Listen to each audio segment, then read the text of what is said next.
léegi nag bu nekkee dañoo bëgg ñu xaar ma dem ba ci palais ba ma tuur sama bopp essence dina ñëw. kay comme ça ñëpp yëg ko mu jeex. xaw ma lan la espagnol yi lan la ñu ëppalee ba nga xamante ne ñoom war nañu def lu leen neex ba pare te ñu mënuñu def dara pour lan.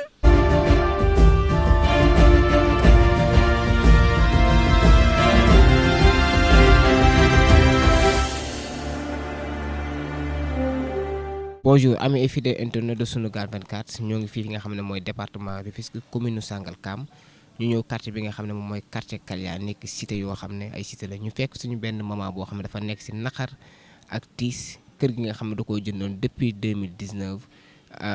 ci 27 millions 346 mille tey ñu daal koy fekk ne dañ koy génn kër gi avant ñu tàmbali ñu commencé émission bi ne ko salaamaaleykum maman ñu ngi leen nuyu. waaw maa ngi leen di fay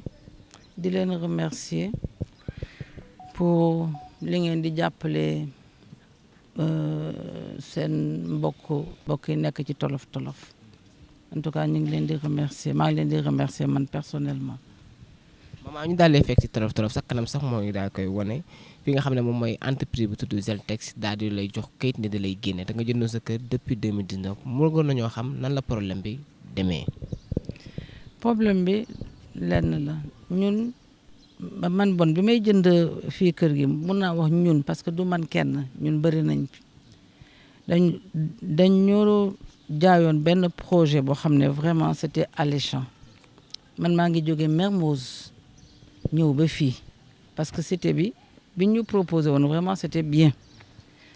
Zac Mbao à 1 minute de la sortie du péage autoroute à péage et tout cela donc vraiment bi ñu gisee kii bi publicité bi mun naa leen woon sax kii photo yi après ngeen xool mais service su transport navette pour ñuy dem Dakar dellusiwaat entretien lieu commun yi cité sécurisé mur clôturé ak agent de sécurité caméra de surveillance piscine espace commercial crèche enfant yooyu am na mais supermarché amul espace vert amul salle de sport amul te ñun bi ñuy jënd suñu kër dañ ko jëndee ak loolu yëpp ak piscine beeg salle de kii bi centre commercial beeg salle de sport beeg yëpp mais léegi dara nekku ci on nous avait même dit tout à l'égout loolu yëpp amul tous les jours tous les 2 jours camion mi ngi ñëw fii di ñàcc loolu bokkul woon ci kii bi man je trouve que bon vraiment c'était de l'arnaque c'était une publicité mensongère man bàyyi naa sama yëpp Mermoz foofu ñëw dëkk si ñëw fii jënd c'est vrai aw moon xaalis nag pour jënd ko nii cash mais dañ ko doon fay ndànk-ndànk ñoom pour ñu mun leen da defaral ñoom seen publicité ils nous ont permis sax de venir habiter am na ñoo xam ne ñoom dëkk nañ man nag dëkkuma woon parce que parewul woon ma ñëw dëkk fii à côté fii tamit kii moo ko defar Zeltex léegi nag li ñu nekk dañu am problème ak seen naka lañ koy waxee sax voilà seen voilà associé moo tax léegi fii nga gis ko mu jaune fële mu rouge mais ñaari bâtiment I et J bi ñoom ñoo ko tabax man nag fii laa nekk di louer en attendant que fële pare entre temps man sama jëkkër gaañu na léegi man may fay di ko fay ndànk-ndànk di fay ndànk-ndànk c'est vrai que waroon naa pare depuis 2017 wala yu mel noonu ma expliquer leen que sama jëkkër gaañu na mais après maa ngi continuer di fay bu nekkoon ne bi ma leen di fay nanguwuñu woon ma xam ne perte naa sama kër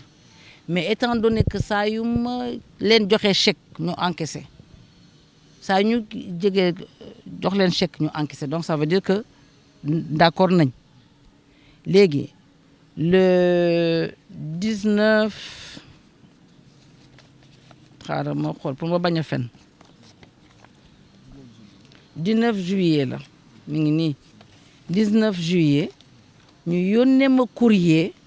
pour ne ma ne que solde de tout compte xanaa ku la wax solde de tout compte ça veut dire que yorelu loo leen dara jeex na mais léegi non seulement dëkkuma fa parce que yóbbu naa sama bagage yëpp nag sama bagage yëpp ngi foofu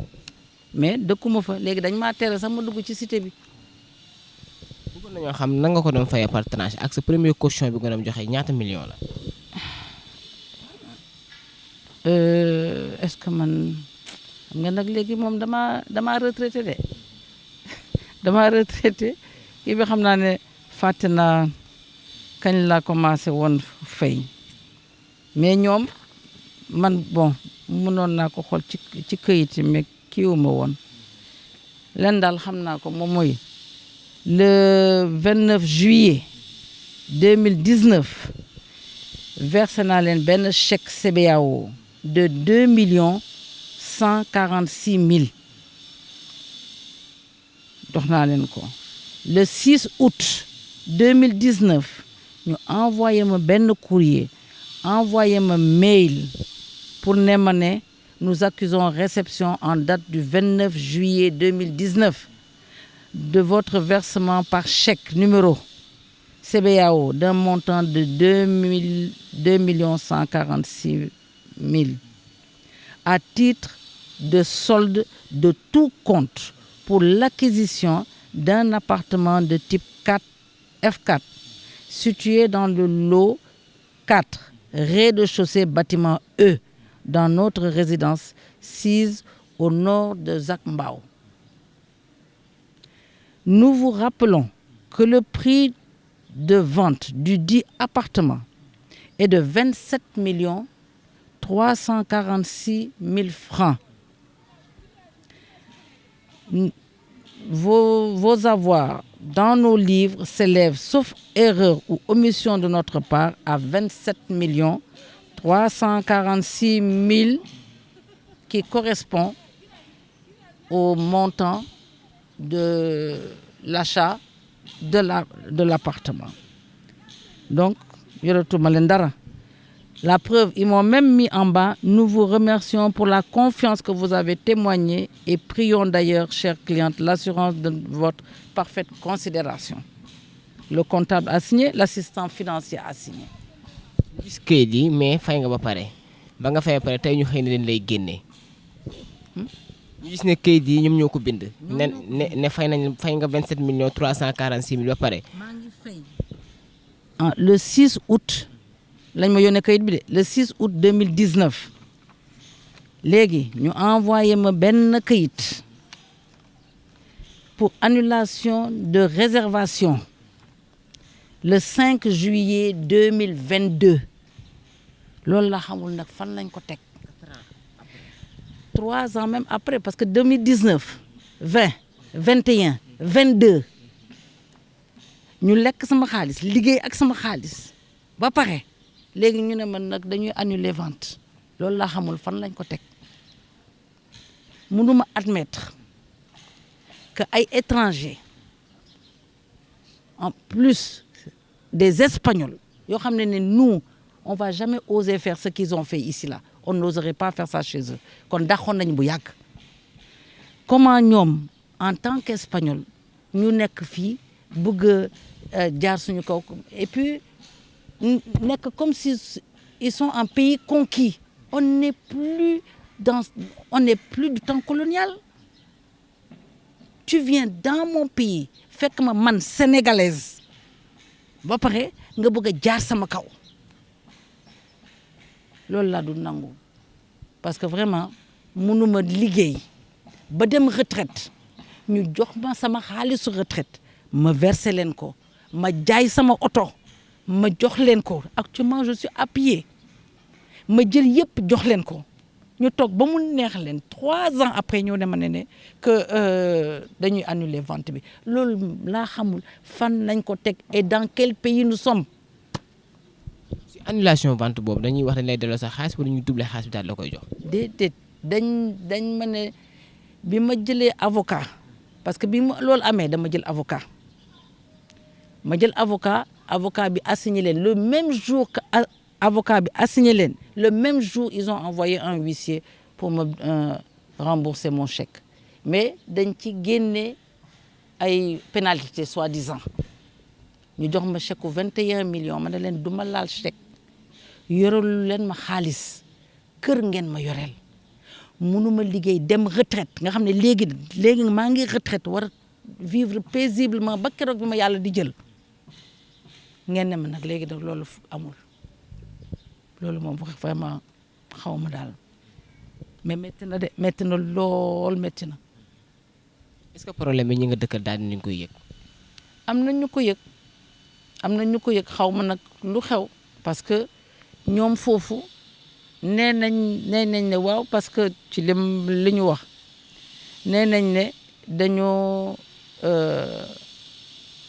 c'est parce que demuma ci notaire pour fay kii bi xaalis bi alors que c'est pas vrai bi ñu ma joxee këyit dem naa ci notaire maître Senghor et Sarr ñi ngi nekk fële place de l'Indépendance ñi ngi ci wetu hôtel Teranga ancien Teranga bon je xaw ma turu maintenant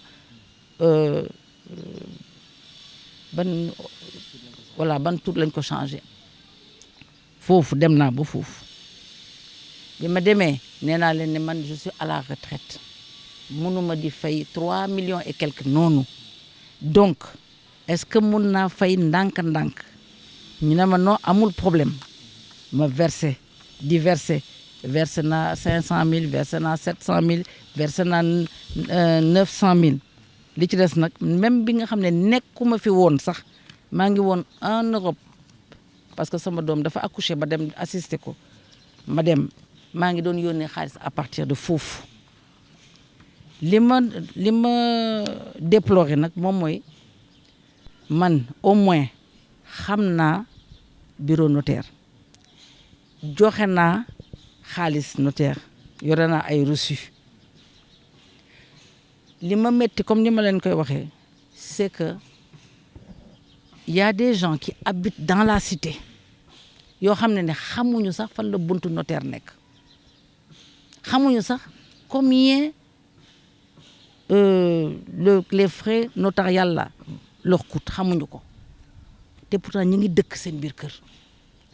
am na ñoo xam ne sax parewuñu fay sax mais loué nañ seen kër parewuñu fay demuñu fay notaire te seen kër dañ ko loué mais alors pourquoi moi personnellement man mënuma dëkk sama kër. kon daal sa kër ni dañu see génne daal di koy tëj. c'est que comme man fay naa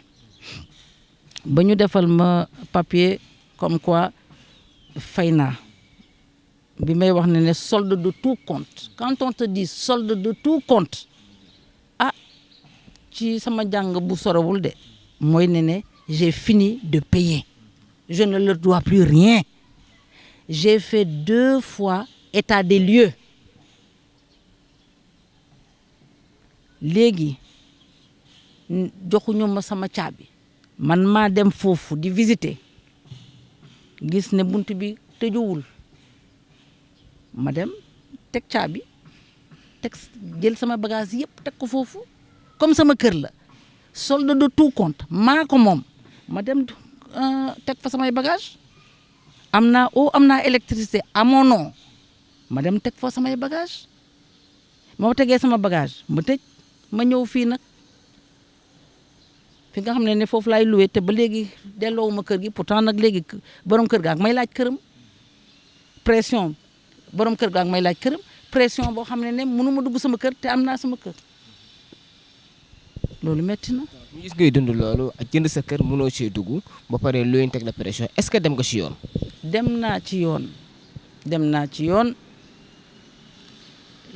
la preuve bi ma demee ci yoon bi ma ko joxe avocat bi leen sama avocat assigné rek ci lañ envoyé beneen huissier pour jox ma chèque ma ne leen yoreloo leen ma chèque kër ngeen ma yoreel kooku dem ak chèque mi mu dellusiwaat encore une deuxième fois dama bu ma jëlulee chèque bi dañ koy yóbbu kiiwu consignation ma ne ko bu leen ko yóbbu consignation yóbbu leen ko présidence de la république bu leen ko yóbbu consignation mais fii moom sama kër la maa ko moom solde de tout compte moom français la du espagnol te même bu nekkoon espagnol sax même chose la ça veut dire que je ne vous dois rien et que la maison m'appartient. ba léegi yéen a ngi si yoon wala yoon àtt na leen ba pare. léegi ñu ngi nekk ci yoon bu ñu demee ñu reporté juge bi incompétent en tout cas daal ñu ngi reporté di reporté ba léegi am na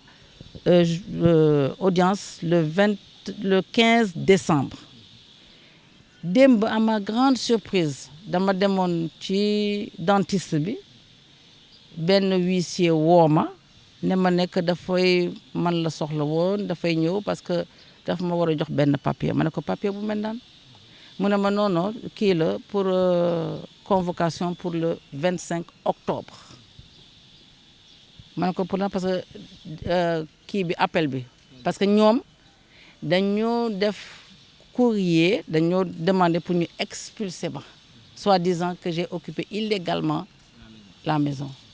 léegi nag procédure d'expulsion boobu moom ci lañ nekk donc appel bi c'est le 25. léegi daal le 25 la appel bi te le 15 décembre tamit amaan nga audience ak juge bi. naa ko léegi lan ngay wax ki nga xam ne moom mooy jiitum réew bi Bassirou Diomaye Faye mu ne na jubal jubbanti lan nga koy wax ak ki nga xam ne mooy le PM Ousmane Sonko. xanaa rek ñu geestuñu xool Sénégal xool ñoom sénégalais moo leen tax a jóg nañ xool bu baax yëfu li ñuy def sénégalais yi parce que il n'en est pas question moi je ne peux pas admettre que ay étrangers ñëw et se faire passer pour des gens boo xamante ne ils sont intouchables ou bien pour ñu mel ni la ku nekk dans un pays conquis on n'est pas dans un pays conquis parce que ñoom li ñuy def fii ñun ñemewuñu ko def seen dëkk kon nag man maa ngi ñaan gouvernement bi daal ñu xoolaat kii ñuy joxe promoteur étranger yi nañ ko xoolaat bu baax parce que li ñuy wax yëpp ay fen la tout à l'égout amul égout on nous a servi kii commercial centre kii commercial gisuñu ko salle de sport gisuñu ko ils ont vendu à vendre ils ont mis plaque à vendre espagnol nag mënul ñëw fii ëpp ñu doole loolu moom vraiment loolu mënul ne man na xel nanguwu ko léegi nag bu nekk